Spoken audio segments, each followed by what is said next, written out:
reporting with breaking news.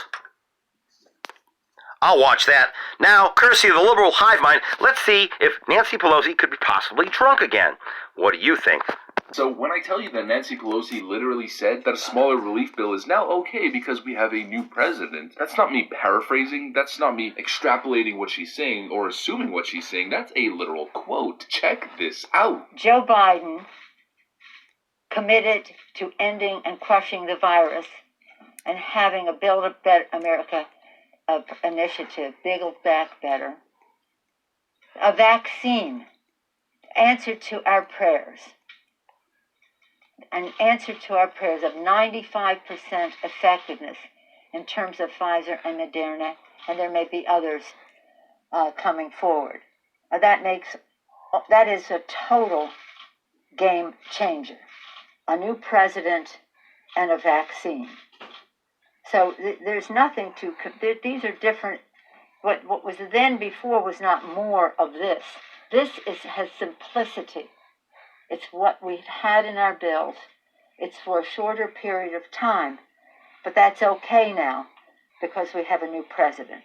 This is coming from Queen Nancy Antoinette, who literally said on record that some stimulus isn't better than no stimulus. And what we're talking about here isn't the massive $2 trillion plan, but rather the small $250 to $500 billion plan just targeted at helping those in need. The GOP has been trying to pass that for over a month now, and Nancy Pelosi has blocked it at every point in turn. All of a sudden the election's over, and now it's okay to do it because there's a new president and he promised he was going to crush the virus. The entire world has failed in that endeavor. You cannot just crush the virus. The president promised the same thing as well. Joe Biden, who can't even make himself a damn sandwich, isn't going to come in and fix and save the world. And the only reason, Nancy, that you have a vaccine in the first place is because of the evil orange glorf man that you're so happy might be headed out of office. Doesn't get any worse than this, friends. It literally does not get any worse than this. So if Joe Biden coming into office is just going to magically crush the virus, this is a guy going to cure cancer? Oh, wait. If I'm elected president, you're going to see the single most important thing that changes in America is we're going to cure cancer. And probably the most ridiculous part, the part that makes absolutely no sense from what Speaker Pelosi is saying here, she's saying it's now okay to give people stimulus aid because Joe Biden's going to come and crush the virus. So essentially what she's saying is we no longer need to bail out failing Democrat cities who let their cities burn. We no longer need our little progressive points within the bill anymore because Joe's going to crush the virus. What does the virus have to do with compromising on things that have nothing to do with the virus and giving aid for the virus that's going to be crushed by Joe Biden? There's no logic. It just doesn't make sense. But every single reporter there just eats it up like, oh yeah,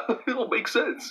Great job, Speaker Pelosi. The double standard is absolutely disgusting. Democrats can say whatever they want. Nothing has to make sense. Nothing has to be true. As long as there is a D next to their name, it passes by no problem. They're all a bunch of partisan hacks. The entire media industrial complex is filled with political operatives. Here's a great example. Watch. Trevor Noah rips Dems defying lockdown orders worse than anti-maskers. And to which I say, sure, I agree. But where were you over the last 8 months? All of a sudden, it's okay for Democrats and political media operatives talking heads to tell the truth after there's no consequences left within the frame of the election season. The entire machine works for one stated goal. The one mission statement of this entire machine is get Democrats elected within every element of government. And once that's over, it's time to start telling the truth. It's a propaganda outlet. It's a propaganda machine that must have checks and balances. The entire time, these people blamed Mitch McConnell and President Trump, who have been willing to sign this exact bill, which all of a sudden is okay to sign. They blamed them for stopping the COOF stimulus. President Trump is still here saying, I will sign the COOF stimulus the moment it reaches his desk. He's been waiting. He's said it over and over again on his Twitter feed, out in public, during press conferences. I'm just waiting for it to hit my desk and I will sign it. That was the issue from the start. They didn't want him signing the bill. They didn't want him taking credit for passing it and working in a quote bipartisan manner, so they'd rather play partisan politics. I'm sick of it. And something else I gotta call out. We gotta call out the rhinos as well. The GOP House and Senate, who are still voting against legalization of that green substance, the plant that people smoke, which I cannot say on this YouTube channel, I can't say on the website whatsoever. They're still voting against it. Just look at this right over here from C-SPAN. The Democrats just voted to pass this legislation and legalize a very benign substance. Now, you guys might have a different point of view than I do on this one, but I would say that the statistics and also personal experience, people going to jail over this is complete BS. And if we're talking about prison reform, what the president has tried to do, especially prison reform within minority communities, this is something that needed to happen a long time ago. Taking the money out of the cartels, out of the black market, pumping that money into the middle class, creating small business, creating big business, adding more taxes to the tax coffers without taxing the middle class in terms of income. This is just all around a good idea, and it's something the president should have done to appeal to the libertarian base. I agree. To moderate Trump doesn't do everything right. 158 Republicans voted. Almost everything, though. 34 of them didn't show up. Waldo Rivera reporting. Thank you, liberal hive mind. Have a good night.